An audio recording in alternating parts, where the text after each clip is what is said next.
Victor, ladies and gentlemen, good morning, and it gives me great honor to be here with all of you as we exchange views about how our city, Hong Kong, has emerged as the region's major business hub.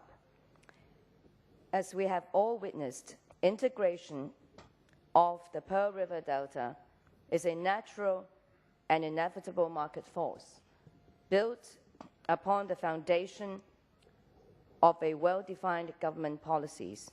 Not only is the unification evident with the northern regions, such as Shenzhen and Guangzhou, but Macau and the western Pearl River Delta also formed a significant part of this transformation.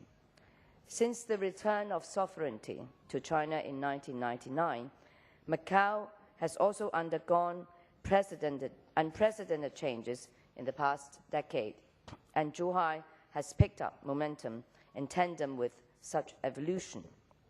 So today, I'd like to explore the subject from the perspectives of tourism, connectivity, international capital and expertise, having had the opportunity to experience firsthand through my own group's interests in this part of the region. On tourism.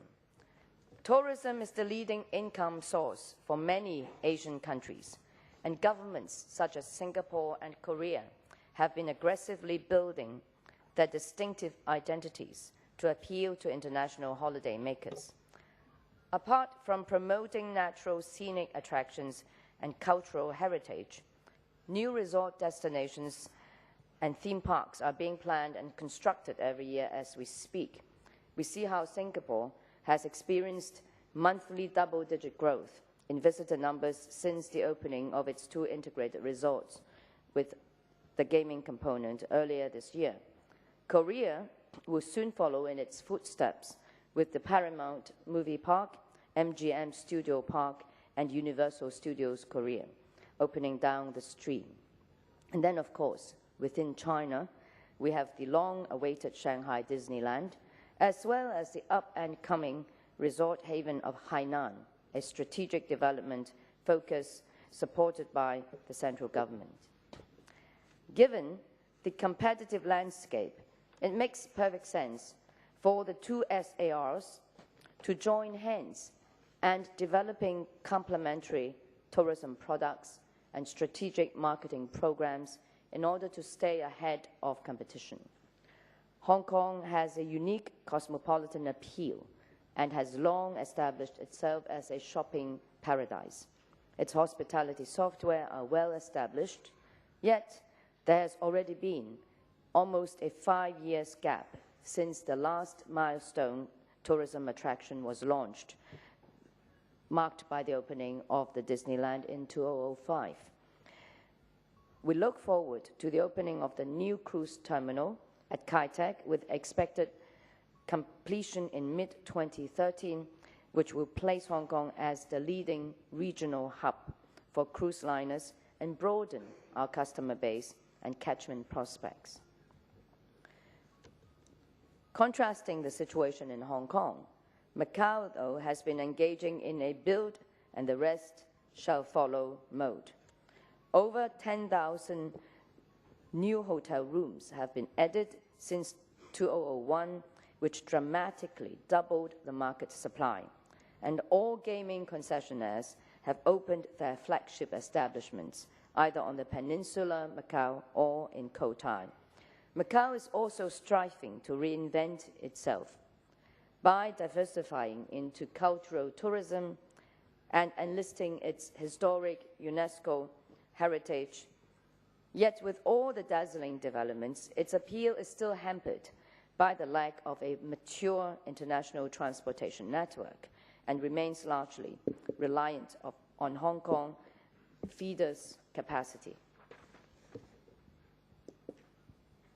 10 years in the making, Hong Kong and Macau have respectively developed its strengths in tourism and are today perfect partners under the central government's model. Tourist arrival numbers for the 2 cities have grown hand in hand under the individual visit scheme since 2003 as part of SIPA, testifying to the immense potential of the one-trip, multiple destinations tourism model.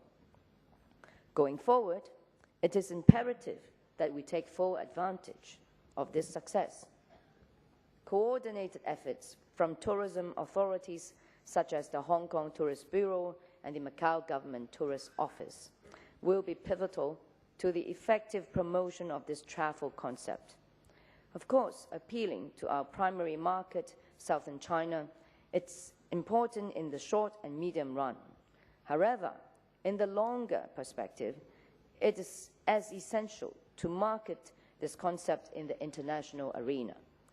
Foreign tourists used to account for only 5% of total tourist arrivals into Macau 10 years ago. Today, it accounts for 11.6%. Despite the encouraging leap, it is a sector that needs to be aggressively harnessed in order to generate sustainable growth. Private sector's initiatives are also important in this regard.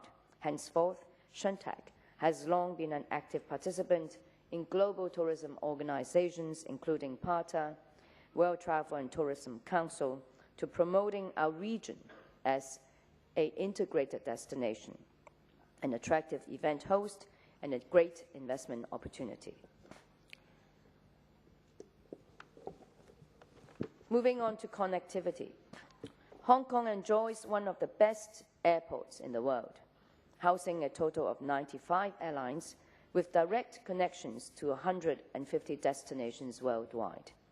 On the other hand, Macau International Airport is relatively restricted in terms of scale, servicing only 17 airlines, which, apart from Macau's flagship carrier, Air Macau, comprises mostly of regional low-cost carriers connecting Asia. Envisaging a dramatic surge in demand, Shun Tak's ferry division, Turbojet, worked closely with the Hong Kong Airport Authority at the turn of the century to pioneer the first intermodal service transportation platform. In 2003, we successfully launched the service and introduced the Sky Pier, extending to international passengers the flexibility to transit to Macau, Shenzhen, and now added to it 3 other Pearl River Delta ports, which support connection to 110 nationwide destinations via our high-speed ferries without needing to enter and exit Hong Kong immigration.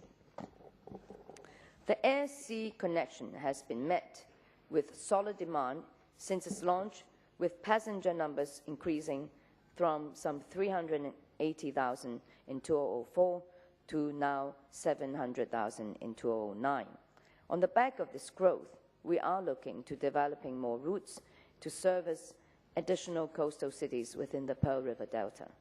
We expect to bring in more transit traffic to Hong Kong, maximizing the extensive network advantage of Hong Kong International Airport, as well as to facilitating the future integration of the region with our relatively cost-effective sea network.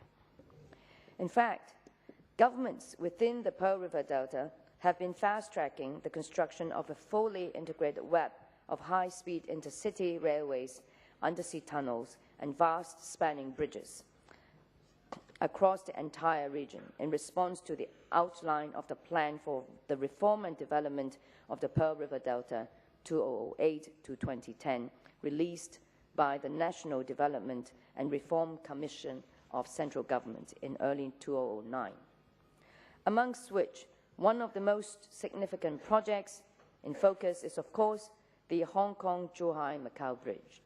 Upon completion in as early as 2015-2016, the bridge would drastically reduce traveling time between Hong Kong and Macau to less than 30 minutes. It will also effectively connect Hong Kong with the Western Pearl River Delta and the Zhuhai-Zhongshan-Jianmen economic circles. Not only will it improve logistics and promote economic ties, tourism and other cross-border social exchanges will also be enhanced. Translating the macro policies under the outline into concrete measures conducive to the development of Hong Kong and Guangdong a framework agreement on Hong Kong-Guangdong cooperation was co-developed by the Hong Kong, Macau, and Guangdong governments in 2009. One of the focal points again here is on infrastructure construction, with the aim to build a high-class navigation network in the Pearl River Delta through road and railway structures, as well as enhancing cooperation between the 5 major airports within the region, all within a 1-hour traveling distance. We have always appreciated the strategic value of Chek Lap Kok Hub vis-à-vis the development of the entire Pearl River Delta, and have therefore invested not only in the Sky Pier, but also in the Sky City Marriott, which opened for business in 2009. Located only minutes away from the Hong Kong International Airport, the Asia World Expo, and the future Hong Kong-Zhuhai-Macau Bridge, the hotel is expected to become the most convenient choice for transit and business travelers. Hong Kong, of course, is also famous, being the international capital market and the talent bank. Traditionally, Hong Kong has been the major source of venture capital driving businesses in Macau. According to year 2008 figures, foreign direct investment from Hong Kong to Macau still ranks first at 36.5%, or some $40 billion US dollars, while foreign direct investment from US trails as a second at 20%. 5 out of the 6 gaming concessionaires in Macau are now listed in the Hong Kong Stock Exchange, being the 2nd largest IPO market in the world, very soon to becoming the 1st. Similarly, Hong Kong remains the leading source of investment in China, with stock of foreign direct investment standing at nearly $40 billion in US dollar terms. It is the window for mainland corporations to draw overseas capital. Up till year 2009, a total of 35 Guangdong enterprises have been listed in Hong Kong. Hong Kong is a truly international and well-established economy that has fostered many top talents, especially in the hospitality and service industry. Having accumulated a wealth of experience receiving customers from all over the world, key cities in China are now also catching up quickly, from the hosting of world-class events such as the Beijing Olympics, Shanghai World Expo, and the current 2010 Guangzhou Asian Games. Relatively speaking, though, mainland still trails behind Hong Kong in terms of training, English proficiency, professional knowledge, and global perspectives. To this end, Hong Kong proves to be immensely valuable, offering not only its existing talent pool, but the expertise and knowledge in cultivating the right talents. Sharing Shun Tak's experience, we have teamed up with the Maxese Group, a leading human resources specialist in the Philippines, that now offers training to service staff on board cruise liners, as well as China International Travel Service Company, a top travel brand in China, to build a state-of-the-art hospitality training institution in Zhongshan. The operation, titled Talent Bank Asia, offers practical curriculum to students dedicated to pursuing a career in tourism and hospitality, and eventually to extending job placement programs upon their graduation. Upon CEPA, we are able to enter the China market and contribute our unique network resources and expertise to meet our business objectives, which in turn shall bring benefits to the overall development to the industry. Shun Tak was also proud to be awarded the management right of the Canton Tower, which has just opened, based on its demonstrated experience in creating popular tourism destinations out of the Macau Tower, combining adventure, retail, MICE, and dining, all under one roof. Through a full MICE license to operate in China, the group is also bringing the same core experience to harness potentials in mainland exhibitions and conference markets. This is, in short, a very brief explanation of our own group's experience and our developments capitalizing on the base established in Hong Kong and spilling over in other parts of, especially the Pearl River Delta. And I would like to obviously, allow more interactive exchanges in the latter stage.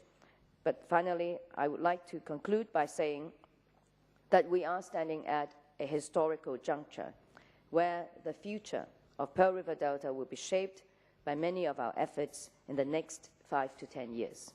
We are very lucky to be based in Hong Kong, enjoying a myriad of privileges brought about by CEPA and other government policies. So let's all embrace this opportunity and put our core advantages to full use. And I would like to see more of you coming to speak to us about your good ideas and concepts and capitalizing on the network we have already established in this part of the world. Thank you.